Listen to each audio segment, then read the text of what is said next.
नमस्कार दोस्तों, मैं आपका एक बार फिर से स्वागत करता हूं अपने इस YouTube channel political science with SK sir पर। दोस्तों, हम लोगों ने जो संविधान का संवैधानिक विकास है उस पर बात कर रहे थे और 1853 के चार्टर एक्ट पे आज दोस्तों हम लोगों को बात करनी है। और इसके पहले 1833 या उसके पहले 1813 या जो उससे पहले चार्टर एक्ट थे या जो उसका संवैधानिक विकास था उस पर हम लोगों ने बात कर ली थी दोस्तों। अब दोस्तों, जो 1853 का जो चार्टर अधिनियम दोस्तों, ये इसलिए भी ज़्यादा महत्वपूर्ण हो जाता है कि दोस्तों 1773 से लेके 1853 तक जितने भी एक्ट आए, जितने भी चार्टर एक्ट आए, उनमें से ये दोस्तों आखिरी एक्ट था, आखिरी चार्टर एक्ट था दोस्तों। मैं आखिरी इसको क्यों बोल रहा हूँ दोस्तों, अभी ये लेक्चर खत्म होते होते आपको ये समझ में आ जाएगा कि नहीं, हाँ, ये एक आखिरी चार्टर एक्ट था जो 1853 में आया था दोस्तों। अब दोस्तों इसके बारे में हम लोग बात करते हैं कि 1853 का चार्टर एक्ट था, इसमें दोस्तों क्या महत्वपूर्ण बातों, क्या महत्वपूर्ण घटनाएं घटी जो हमारे संविधान को बनाने में, उसके इतिहास में महत्वपूर्ण भूमिका अदा करती हैं। तो 1833 का जो चार्टर एक्ट था उसमें जो गवर्नर जनरल था उसको पूर्ण रूप से पूर्ण अधिकार दे दिए जाते हैं, उसको विधायक, नागरिक और सैन्य दोनों अधिकार उसको दे दिए जाते हैं, कानून बनाने की शक्ति उसको दे दी जाती है और जो बाकी गवर्नर जनरल थे उसके अधीन कर दिए जाते हैं। तो दोस्तों उसको मतलब एक जो सेंट्रलाइजेशन की जो शुरुआत थी वो उस एक्ट में हो जाती है 1833 के एक्ट में। अब दोस्तों इस एक्ट में क्या होता है 53 के एक्ट में कि अब कानून बनाने के लिए उसकी हेल्प, उसकी मदद करने के लिए अब क्या किया गया था कि 12 सदस्यीय विधान परिषद का निर्माण किया गया दोस्तों। 6 सदस्य तो उसकी परिषद में पहले से थे, जो गवर्नर जनरल की परिषद थी उसमें 6 सदस्य तो पहले से थे, अब 6 सदस्यों को और ऐड किया गया। अब उसकी जो विधायी परिषद थी, जो गवर्नर जनरल की विधायी परिषद थी, उसमें 12 सदस्य हो गए। और उस परिषद का क्या काम था कि वो क्षेत्रीय मतलब जो वहाँ का क्षेत्रीय प्रशासन था उसका प्रतिनिधित्व करेगी। जैसे दोस्तों आगरा प्रेसिडेंसी थी, बम्बई प्रेसिडेंसी या मद्रास प्रेसिडेंसी, बंगाल प्रेसिडेंसी, इनमें अब उनसे वो लोग जो 6 सदस्य नए जोड़े गए थे उनमें से 4 का चुनाव चुनकर आना था। आप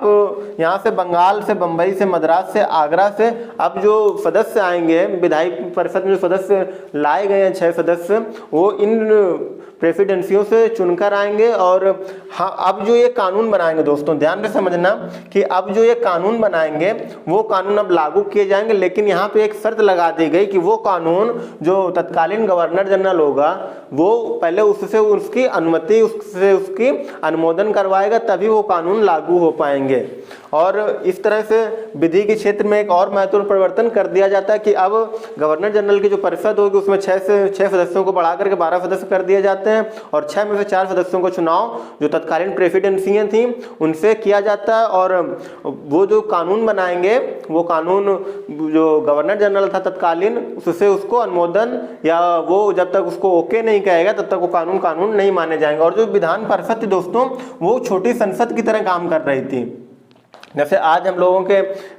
भारत में या ब्रिटेन में जो संसद था, संसदीय कार्य प्रणाली है, उसी तरह से ये उसका जन्म दोस्तों तब हो चुका था कि एक विधान परिषद बनाई गई थी और ये छोटी संसद की तरह काम करे, जिसका काम बिल्कुल उसी तरह से था जैसे ब्रिटिश में ब्रिटिश संसद काम कर रही थी दोस्तों। ब्रिटिश में दोस्तों ब्रिटिश संसद जिस तरह से काम कर रही थी उसका काम दोस्तों उसी तरह से था। और दोस्तों अब यहाँ से आप ये समझ सकते हैं कि क्षेत्रीय प्रतिनिधित्व का सिद्धांत लागू हो चुका था, मतलब जिस क्षेत्र से जो व्यक्ति था उसको वहाँ से लिया जा रहा था, जैसे आगरा, बम्बई, मद्रास और बंगाल प्रेसिडेंसी से लोगों को उस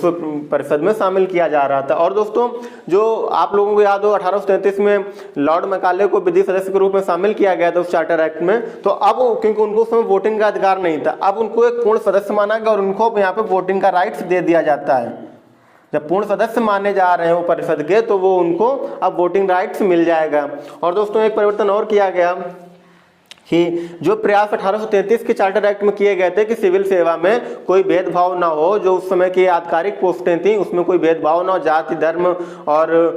कलर का, रंग का कोई भेद ना हो, उसके लिए जो प्रयास किया गया था वो प्रयास कोर्ट ऑफ डायरेक्टर की वजह से फेल हो गया था, उन्होंने उसको पास नहीं होने दिया था उस बिल को। अब दोस्तों एक कदम बढ़ते हुए एक जो गवर्नर थे विलियम बेंटिक, 1854 में एक मैकाले समिति बनाई गई और वो समिति अब क्या कर रही है कि उसने अनुमति दे दी, अनुमति मिल जाती है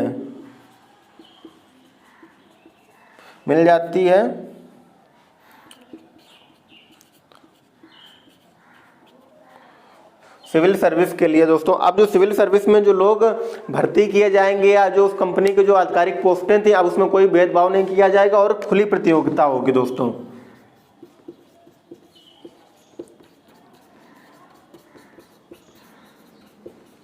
खुली प्रतियोगिता होगा और उसमें जो पास होगा वो आईसीएस या जो भी इंडियन सिविल सर्विस की जो उस समय की जो परीक्षा थी उसमें पास हो जाएगा। उसको एग्जाम में बैठाल करके सिलेक्ट होने के बाद उसको उस आधिकारिक पोस्ट पे बैठा दिया जाएगा और उसका सिलेक्शन करा दिया जाएगा। तो इस तरह से दोस्तों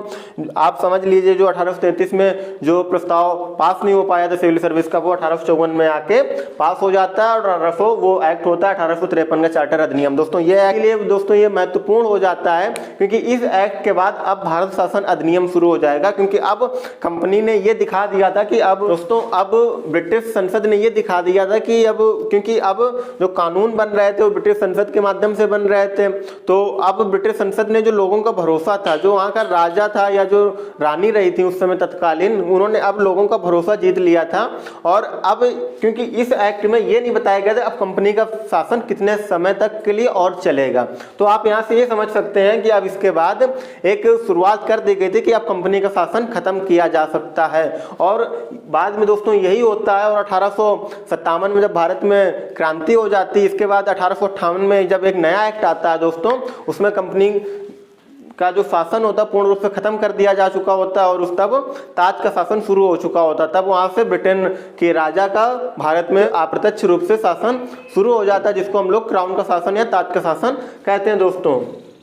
ये दोस्तों जो ये था चार्टर अधिनियम 1853 का। अब दोस्तों हम लोग 1858 का भारत शासन अधिनियम पढ़ेंगे, जिसकी क्लास हम लोग नेक्स्ट लेक्चर में लेंगे तब के। और दोस्तों अगर इससे संबंधित कोई भी आपका सवाल हो तो आप नीचे कमेंट्स बॉक्स में हमेशा की तरह पूछिए और हम उसका जवाब देंगे। और दोस्तों जिसको भी जिस व्यक्ति को भी जो भी आपका दोस्त हो जिसको पॉलिटी पढ़नी हो या पॉलिटी संबंधित कोई भी सवाल हो, तो आप हमारे यूट्यूब चैनल पर नीचे कमेंट्स बॉक्स में आप हमसे बताइए, हम उसका जवाब जरूर देंगे। और दोस्तों अपने दोस्तों को पॉलिटी का ये वीडियो शेयर करिए जिससे उनकी भी मदद हो सके, क्योंकि दोस्तों जिस तरह से हम लोग पॉलिटी को पढ़ रहे हैं, जिस तरह से भारत के संविधान का संवैधानिक इतिहास पढ़ रहे हैं, इस तरह से दोस्तों हम लोगों के कई डाउट्स क्लियर हो जाएंगे और कई सवालों का उत्तर हम लोग आसानी से दे पाएंगे। इसलिए दोस्तों इस वीडियो को या जो पिछले वीडियो थे पॉलिटी से संबंधित आप अपने दोस्तों में उनको शेयर करिए और जिससे लोगों की मदद हो सके, स्टूडेंट्स की मदद हो सके और वो अपने जो उनके परीक्षाएं हैं उसमें वो पूर्ण रूप से सफल हो सकें। क्योंकि दोस्तों ये जो संविधान का संवैधानिक इतिहास है, जो भी खास परीक्षाएं होती हैं, कम से कम 1 या 2 क्वेश्चन इन अब तक के जितने भी एक्ट